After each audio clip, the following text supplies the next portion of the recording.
তোর মামা লাগি ভাই। সম্রাট, তুমি রিক্সা চালাচ্ছ? আমি স্বপ্ন দেখছি না তো? স্বপ্ন দেখার কি আছে? আর রিক্সা চালানো এমন কি হয়ে গেছে, আমি কি রিক্সা চালাতে পারি না? তুমি না এর আগের বছর পরীক্ষা দিয়ে ফেল করছিলা, এবছর তো পরীক্ষা দিছো, পাস করার কথা, তাহলে রিক্সা চালাচ্ছ কেন? না আমি পাস করিনি, এই পাস আমার দ্বারা হইব না। আমি জিন্দগি তো পাস করিনি, বারবার ফেল করতে দেখি আমার বাবা রিক্সা কিনে দিচ্ছে আর আমি রিক্সা চালাবো। ফেল করছো? একটা বোকা শোকা মানুষ তো দুইবার পরীক্ষা দিলে পাস করে। এক্স্যাক্টলি, বোকা শোকা মানুষ বারবার পরীক্ষা দিয়ে পরীক্ষায় পাস করে, কিন্তু আমি পাস করি না, কারণ আমি বোকা না, আমি চালাক। আর চালাক মানুষেরা এইসব পড়াশোনা করে নিজেকে টাইম নষ্ট করে না, তারা ইনকাম করে।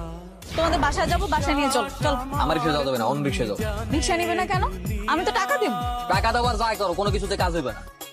ততদিন আমার রিক্সা চালানো, আমার রিক্সা চালানোর ক্যারিয়ারে আমি কোনো পাস করার শিক্ষিত তো আমাকে রিক্সা করবো। তোমার মাথাটা সত্যি সত্যি গেছো, সরো। আমিও দেখবো তুমি। এই আমি রিক্সা উঠে বসলাম, তাড়াতাড়ি করো। ঠিক আছে, চালাইতেছি।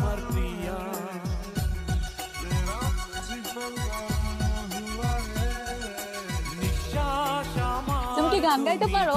একটা গান গাও না, একা একা ভালো লাগছে না। এই এত পক পক করো কিলে, বেশি পক পক করলে কিন্তু গাতের রিক্সা দিয়ে নামাই দিন।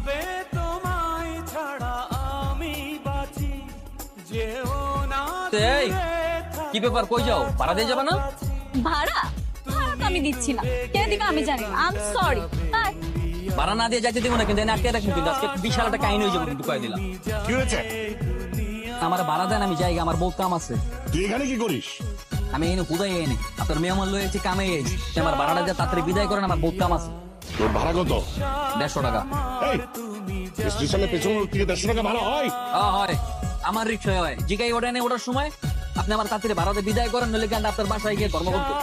আমার তুমি জানে দুনিয়া